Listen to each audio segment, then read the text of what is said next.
ओम श्री परमात्मने नमः। ओम नमो भगवते वासुदेवाय। ओम श्री कृष्णाय नमो नमः। वैशाख मास महात्म्य अध्याय 11 की पावन कथा सुनेंगे आज। पिछली कथा में हमने भागवत धर्म के विषय में सुना था। अब आज उससे आगे की कथा सुनते हैं। शंख मुनि की कही हुई इस बात को सुनकर व्याध ने कहा, हे ब्राह्मण, यह प्राण जब इतना महान, प्रभावशाली और इस संपूर्ण जगत का गुरु एवं ईश्वर है, तब लोकों में इसकी महिमा क्यों नहीं प्रसिद्ध हुई। तब शंख मुनि बोले कि पहले की बात है। प्राण अश्वमेध यज्ञों के द्वारा अनामय भगवान नारायण का यजन करने के लिए गंगा के तट पर प्रसन्नता पूर्वक गया। अनेक मुनिगणों के साथ उसने फलों के द्वारा पृथ्वी का शोधन किया। उस समय वहां समाधि में स्थित हुए महात्मा कनव बांबी की मिट्टी में छिपे हुए बैठे थे। हल जोतने पर बांबी गिर जाने से वे बाहर निकल आए और क्रोधपूर्वक देखकर सामने खड़े हुए महाप्रभु प्राण को श्राप देते हुए बोले, हे देवेश्वर, आज से लेकर आपकी महिमा तीनों लोकों में विशेषतः भूलोक में प्रसिद्ध न होगी। हाँ, आपके अवतार तीनों लोकों में विख्यात होंगे। आगे शंख मुनि इस कथा को सुनाते हुए व्याध से कहते हैं कि व्याध, तभी से इस संसार में महाप्रभु प्राण की महिमा प्रसिद्ध नहीं हुई और भूलोक में तो उसकी ख्याति विशेष रूप से नहीं हुई। यह सुनकर व्याध ने शंख मुनि से पूछा कि हे महामते, भगवान विष्णु के रचे हुए करोड़ों एवं सहस्त्रों सनातन जीव नाना मार्ग पर चलने और भिन्न भिन्न कर्म करने वाले क्यों दिखाई देते हैं? इन सब का एक सा स्वभाव क्यों नहीं है? यह सब आप विस्तार पूर्वक मुझे बतलाइए। यह सुनकर शंख मुनि ने व्याध से कहा कि हे व्याध, रजोगुण, तमोगुण और सतवगुण के भेद से 3 प्रकार के जीव समुदाय होते हैं। उनमें राजस स्वभाव वाले जीव राजस कर्म, तमोगुणी जीव तामस कर्म तथा सात्विक स्वभाव वाले जीव सात्विक कर्म करते हैं। कभी कभी संसार में इनके गुणों में विषमता भी होती है। उसी से वे ऊंच या नीच कर्म करते हुए तदनुसार उन कर्मों के फल के भागी होते हैं। कभी सुख तो कभी दुख और कभी दोनों को ही ये मनुष्य गुणों की विषमता से प्राप्त करते हैं। प्रकृति में स्थित होने पर जीव इन 3 गुणों से बंधते हैं। गुण और कर्मों के अनुसार उनके कर्मों का भिन्न भिन्न फल होता है। ये जीव फिर गुणों के अनुसार ही प्रकृति को प्राप्त होते हैं। प्रकृति में स्थित हुए प्राकृतिक प्राणी गुण और कर्म से व्याप्त होकर प्राकृतिक गति को प्राप्त होते हैं। तमोगुणी जीव तामसी वृत्ति से ही जीवन निर्वाह करते और सदा महान दुख में डूबे रहते हैं। उनमें दया नहीं होती, वे बड़े क्रूर होते हैं और लोक में सदा द्वेष से ही उनका जीवन चलता है। राक्षस और पिशाच आदि तमोगुणी जीव हैं, जो तामसी गति को प्राप्त होते हैं। राजसी लोगों की बुद्धि मिश्रित होती है। वे पुण्य तथा पाप दोनों करते हैं। वे पुण्य करने से स्वर्ग पाते हैं और पाप से यातना भोगते हैं। इसी कारण ये मंदभाग्य पुरुष बारंबार इस संसार में आते जाते रहते हैं। जो सात्विक स्वभाव के मनुष्य हैं, वे धर्मशील, दयालु, श्रद्धालु, दूसरों के दोष न देखने वाले तथा सात्विक वृत्ति से जीवन निर्वाह करने वाले होते हैं। इसलिए भिन्न भिन्न कर्म करने वाले जीवों के एक दूसरे से पृथक अनेक प्रकार के भाव हैं। उनके गुण और कर्मों के अनुसार महाप्रभु विष्णु अपने स्वरूप की प्राप्ति कराने के लिए उनसे कर्मों का अनुष्ठान करवाते हैं। भगवान विष्णु पूर्ण काम है। उनमें विषमता और निर्दयता आदि दोष नहीं है। वे संभाव से ही सृष्टि, पालन और संहार करते हैं। सब जीव अपने गुणों से ही कर्मफल के भागी होते हैं। जैसे माली बगीचे में लगे हुए सब वृक्षों को समान रूप से सींचता है और एक ही कुएं के जल से सभी वृक्ष पलते हैं और फिर भी वे पृथक पृथक स्वभाव को प्राप्त होते हैं। बगीचा लगाने वालों में किसी प्रकार विषमता और निर्दयता का दोष नहीं होता।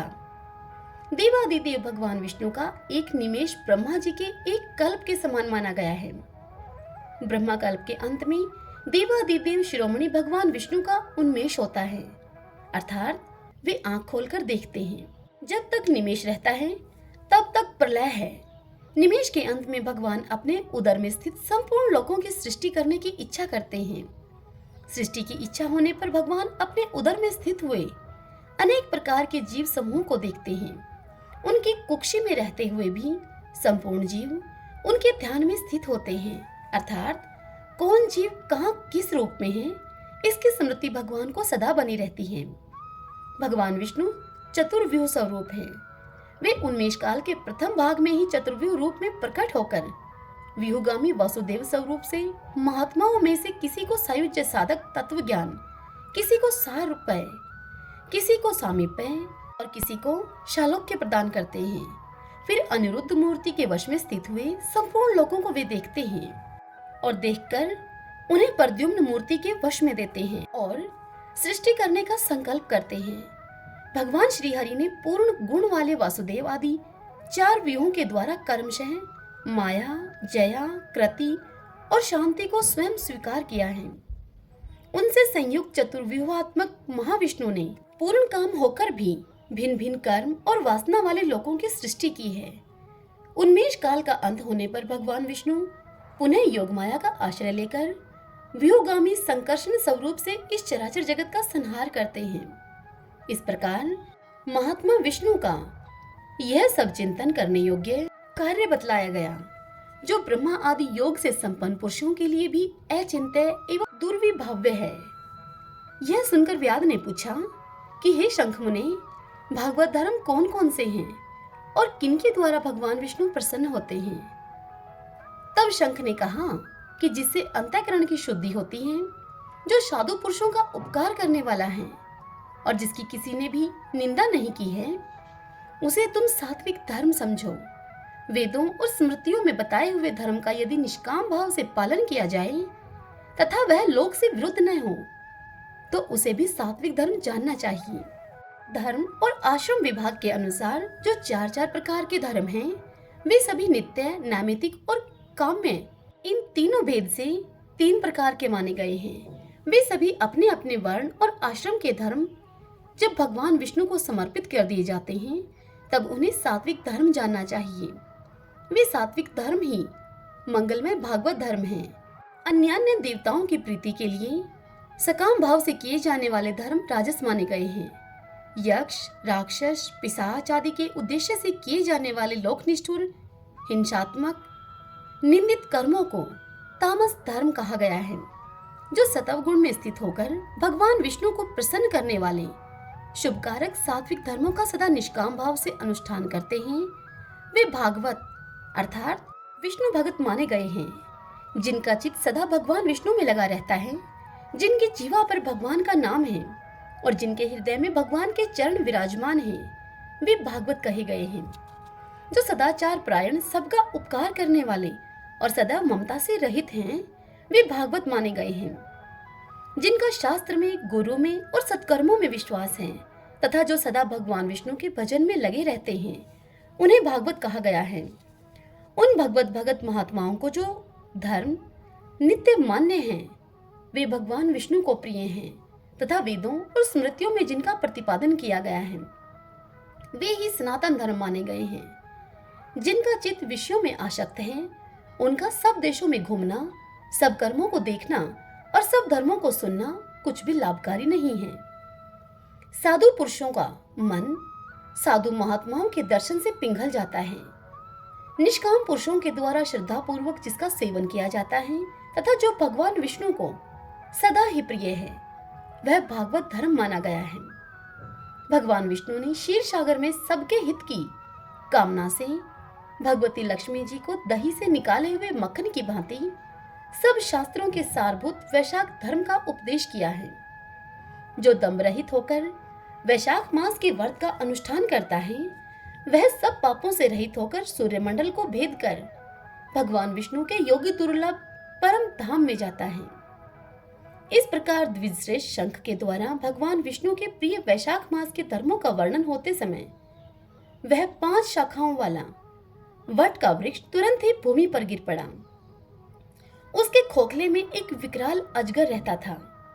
वह भी पाप योनि में शरीर को त्याग कर तत्काल दिव्य रूप होकर मस्तक झुकाए हुए शंख के सामने हाथ जोड़कर खड़ा हो गया।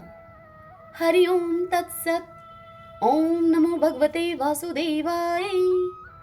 आज की यह कथा यहीं समाप्त होती है। इससे आगे कल की कथा में हम सुनेंगे वैशाख मास के महात्म्य श्रवण करने से एक सर्प का उद्धार और वैशाख धर्म के पालन तथा राम नाम जप से व्याध का वाल्मीकि होना। कल हम इस पावन कथा का रसपान करेंगे। आपको यह कथा कैसी लगी? इस वीडियो को लाइक करके और कमेंट बॉक्स में ओम नमो भगवते वासुदेवाय लिख के मुझे जरूर बताइए। अब हम वैशाख स्नान की आज की कहानी सुनते हैं। एक समय युधिष्ठिर ने वासुदेव श्री कृष्ण से पूछा कि हे वासुदेव, आपको नमस्कार है। वैशाख माह के कृष्ण पक्ष में किस नाम की एकादशी होती है, उसकी महिमा बताइए। तब भगवान श्री कृष्ण उनसे बोले कि हे राजन, वैशाख कृष्ण पक्ष की एकादशी वरुथनी के नाम से प्रसिद्ध है। यह इस लोक और परलोक में भी सौभाग्य को प्रदान करने वाली है।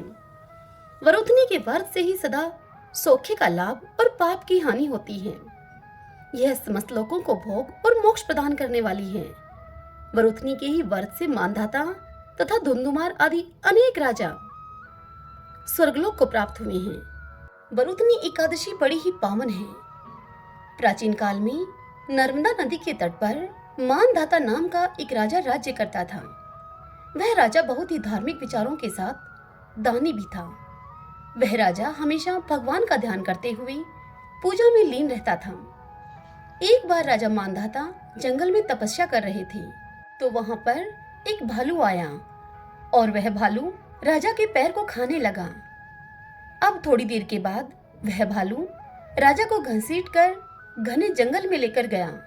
तब राजा ने घबराकर तामस धर्म के अनुकूल हिंसा क्रोध न करके भगवान विष्णु से प्रार्थना की।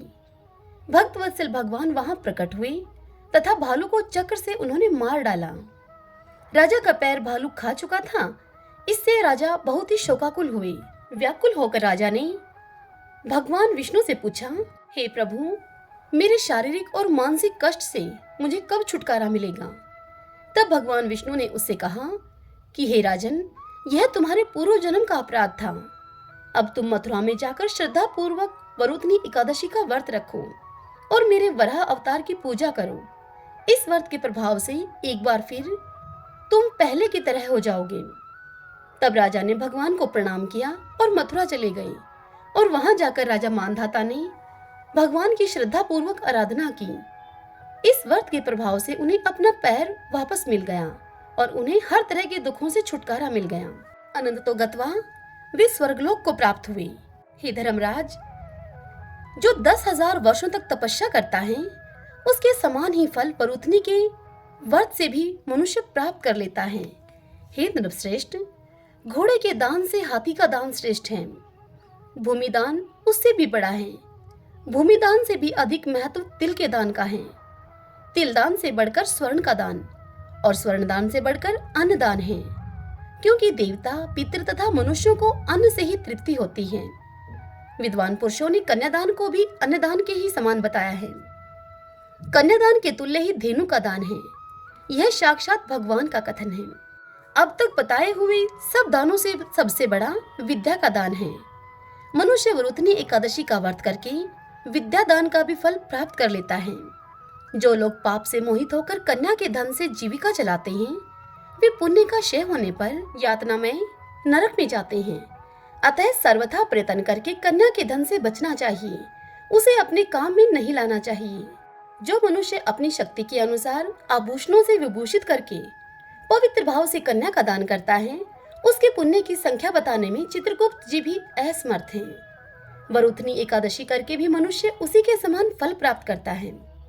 व्रत करने वाला वैष्णव पुरुष दशमी तिथि को कांस, उड़द, मसूर, चना, कोदी, शाक, मधु, दूसरों का अन्न, 2 बार भोजन करना तथा मैथुन, इन 10 वस्तुओं का परित्याग कर दें। एकादशी को जुआ खेलना, नींद लेना, पान खाना, दातुन करना, दूसरे की निंदा करना, चुगली करना, चोरी, हिंसा, मैथुन, क्रोध और असत्य भाषण करना, इन 11 बातों को त्याग दें। द्वादशी को कांस, उड़द, शराब, मधु, तेल, पतितों से वार्तालाप करना, व्यायाम, परदेश गमन करना, 2 बार भोजन करना, मथुन, बैल की पीठ पर सवारी करना और मसूर, इन 12 वस्तुओं का त्याग करें। हे राजन, इस विधि से वरुथनी एकादशी की जाती है। रात को जागरण करके जो भगवान मधुसूदन का पूजन करते हैं वे सब पापों से मुक्त होकर परम गति को प्राप्त होते हैं। अतः पाप भीरु मनुष्यों को पूर्ण प्रयत्न करके इस एकादशी का व्रत करना चाहिए। यमराज से डरने वाला मनुष्य अवश्य वरुथनी एकादशी का व्रत करे। हे राजन, इसे पढ़ने और सुनने से सहस्त्र गौदान का फल मिलता है और मनुष्य समस्त पापों से मुक्त होकर विष्णु लोक में प्रतिष्ठित होता है। ओम नमो भगवते वासुदेवाय।